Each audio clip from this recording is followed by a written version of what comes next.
Assalamualaikum warahmatullahi wabarakatuh. Ya, selamat datang kembali di channelnya Arik Rahman. Dan hari ini saya mau ke bengkel buat peremajaan kaki-kaki ya. Soalnya pas kemarin pulang dari mudik ke Bukit Tinggi, ini kaki-kaki udah mulai kerasa nggak enak. Terus juga ya udah ada bunyi-bunyi gitu, dan bearing juga udah mendengung ya. Jadi ya saya putuskan untuk mengganti part-part kaki-kaki yang rusak.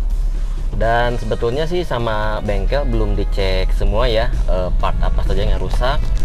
Tapi karena dari pertama beli tahun 2019 sampai sekarang tahun 2023 saya belum pernah ganti part kaki-kaki, kecuali karet support ya, itu pernah ganti ya. Jadi saya putuskan untuk mengganti hampir semua part kaki-kaki lah, sekitar 80% ya. Dan ini dia daftar part kaki-kaki yang saya ganti.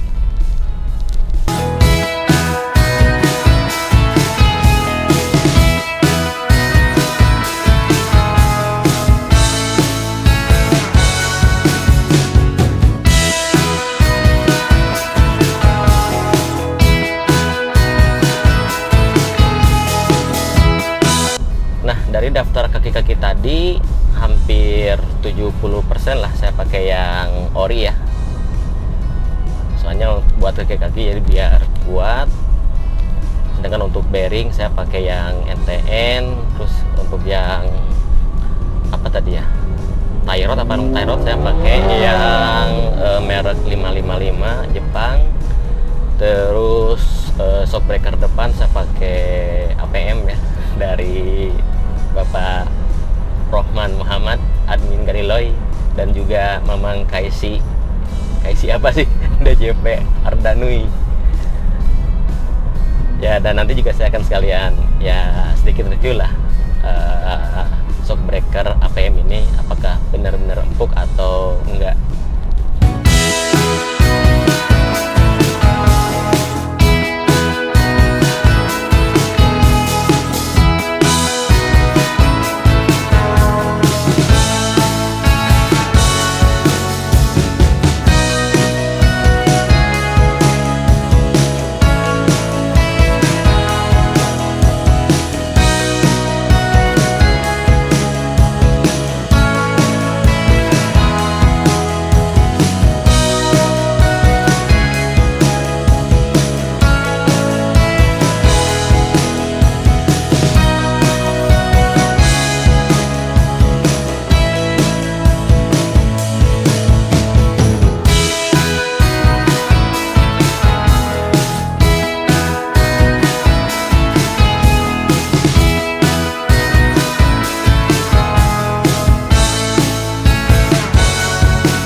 Ya, alhamdulillah proses pemasangan kaki-kaki sudah selesai.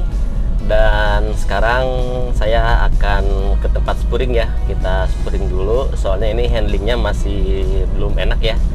Masih kerasa agak sedikit kaku. Soalnya kan si posisi spare part kakinya dia belum pas ya, belum selaras. Jadi sekarang kita spuring dulu ya.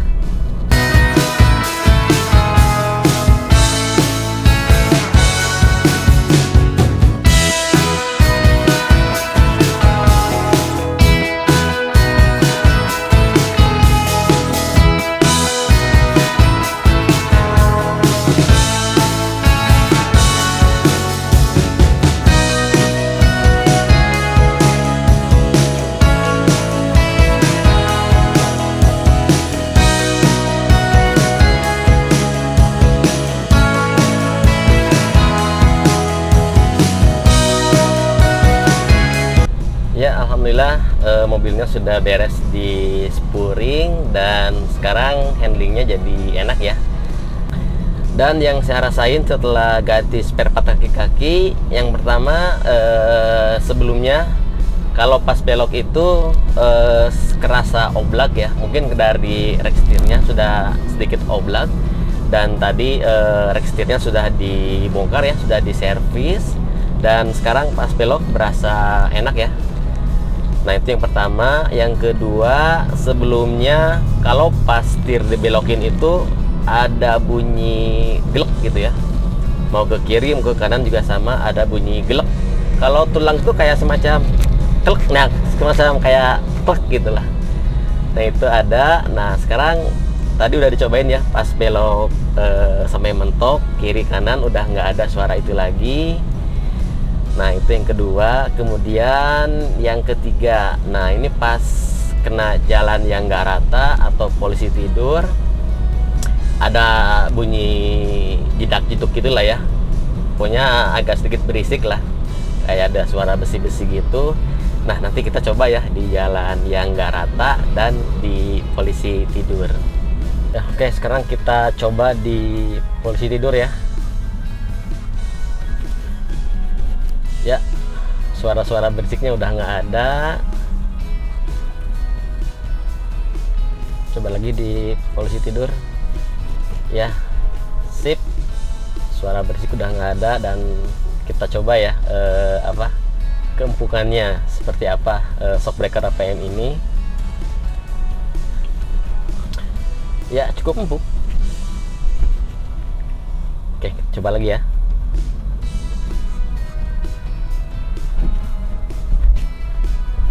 Nah dia kalau polisi tidurnya kecil nggak kerasa empuknya ya, tapi kalau si polisi tidurnya agak besar, nah itu kerasa sih si empuknya itu.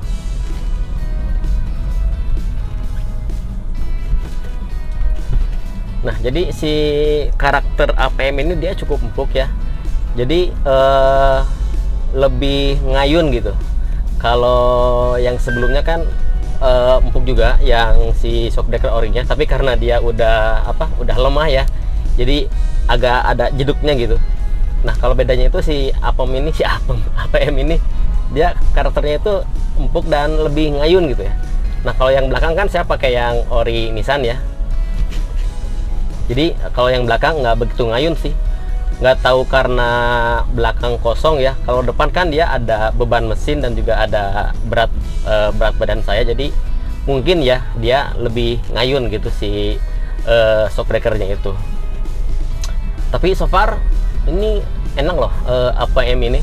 Ini saya nggak dibayar ya, saya nggak di endorse. Ini saya bener-bener bilang apa yang saya rasain gitu.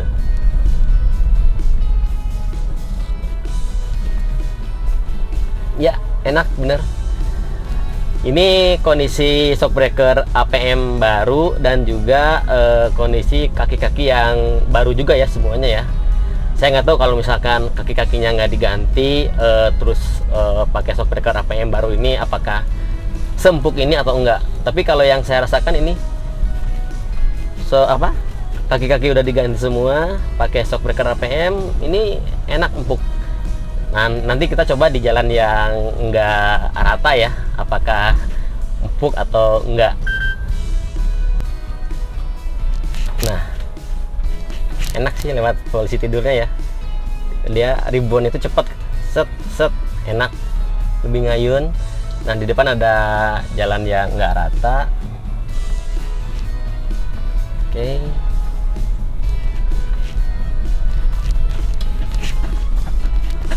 Ya bantingannya cukup enak ya, bantingannya nggak jeduk-jeduk gitu, enak goyang-goyang gitu. Tapi nggak seempuk Innova Reborn sih. Kalau Innova Reborn enak, empuk banget. Kalau ini cukup empuknya lah untuk Livina ini. Ya segitu aja review mengenai penggantian spare part kaki-kaki dan juga shockbreaker depan APM. 3 weeks later. Ya, ini informasi tambahan. Saya sudah tes mobil ini di jalan tol ya. dari Bandung ke Karawang, Karawang Bandung ya, sekalian ada keperluan. Dan hasilnya cukup signifikan ya setelah ganti spare part kaki-kaki. Sebelumnya kalau di atas 100 nih kecepatannya, bagian depan kadang-kadang agak oleng gitu, agak oleng sedikit. Nah terus yang paling kerasa itu bagian belakang ya. Kalau kecepatan di atas 100, istri saya suka komplain ya, katanya kerasa getar gitu. Nah setelah ganti kaki-kaki ini tadi di tol sih, istri saya di belakang anteng-anteng aja ya, nggak ada komplain. Dan setelah saya tanya, masih kerasa nggak sih getar-getarnya itu? Katanya udah enggak. Nah jadi kemungkinan ya getar pas di kecepatan di atas 100 ini disebabkan oleh bushing beam yang udah retak ya, udah pecah. Soalnya pas sebelum diganti, pas dicek sama bengkel itu si bushing beamnya memang udah pecah ya, udah pecah retak itu. Nah setelah diganti, ya ini di belakang anteng-anteng aja sih, alhamdulillah ya. Berarti ya kemungkinan besar dari situ ya. Soalnya kan si bushing retak, berarti si pas kecepatan di atas 100 dia emang karena retak jadi goyang gitu ya. Nah setelah diganti ya alhamdulillah udah enak. Dan di belakang juga sudah diganti karet tatakan per atas dan bawah ya, itu pakai X-Trail 31, jadi lumayan nambah tinggi. Jadi sekarang jarak dari ban ke fender itu kurang lebih 5 jari ya. Dan di atas kecepatan 100 cukup stabil ya, nggak goyang dan lumayan enak ya. Soal keempukan sama aja ya, soalnya kan karet itu nggak ngaruh ke keempukan ya. Yang ngaruh ke keempukan kan cuman shock breaker sama per ya. Dan si karet tatakan per ini cukup bisa meredam benturan ya, jadi nggak terlalu jedak-jeduk kalau ada di jalan yang nggak rata atau ada di jalan yang bumping gitu ya. Dan so far shock breaker APM ini di kecepatan tinggi di jalan yang bumpy cukup enak ya. Jadi dia bisa meredam getaran, bisa meredam jalan yang bumpy, itu cukup enak. Jadi kesimpulannya di jalan tol di kecepatan tinggi setelah ganti kaki-kaki sangat-sangat nyaman sekali. Ya, jadi setelah part kaki-kaki diganti dan shock breaker depan pakai APM, shock breaker belakang pakai ori Nissan, ya ini mobil udah enak lagi ya. Asalnya kan pas di jalan berlubang, di jalan nggak rata, di polisi tidur itu jedak-jeduk ya, bunyi nggak jelas gitu. Dan rack steer juga oblak ya. Sekarang alhamdulillah rack steer udah enak, pas muter setir juga udah nggak ada suara gelap lagi. Terus di jalan yang nggak rata enak bandingannya empuk. Di polisi tidur juga enak ya, dia ribonnya enak, mantulnya enak. Terus ya jadi nyaman sih, lebih nyaman dari sebelumnya karena sudah banyak part yang rusak ya. Oke, sekian video kali ini ya. Sampai jumpa di video-video selanjutnya di channelnya Erik Rahman. Wassalamualaikum warahmatullahi wabarakatuh.